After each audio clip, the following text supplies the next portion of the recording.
Matul ix-xahar id-dieħel, il-Ministru tal-Finanzi Edward Scicluna mistenni jirtira mill-politika wara 7 snin f'din il-kariga.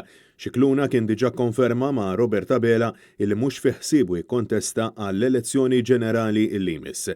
Dan ġie żvelat mill-ġurnal Times of Malta fejn qed jirrapportaw illi r-riżenja ta' Scicluna illi llum il-ġurnata għandu 74 sena ser tkun qed twassal għal reshuffle fil-kabinett ta' Abela biċ-Chief of Staff u l-membru parlamentari Laburista Clyde Caruana favorit li jieħu s-siġġu tiegħu fil-kabinett ta' Abela.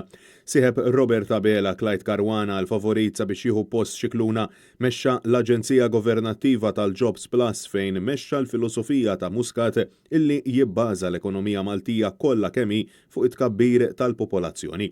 Scicluna min-naħa tiegħu serva bħala Ministru tal-Finanzi sa mill-2013 meta kien ġie elett bħala membru parlamentari mis-7 distrett u sussekwentament kien sar parti mill-kabinett tal-eks Prim Ministru Joseph Muscat, grupp ta' ministri deskritt fil-qorti minn Scicluna stess bħala wieħed illi fih innifsu kellu kitchen cabinet. Qabel ma serva fil-Parlament Malti, Edward Scicluna kien serva wkoll bħala membru parlamentari Ewropew.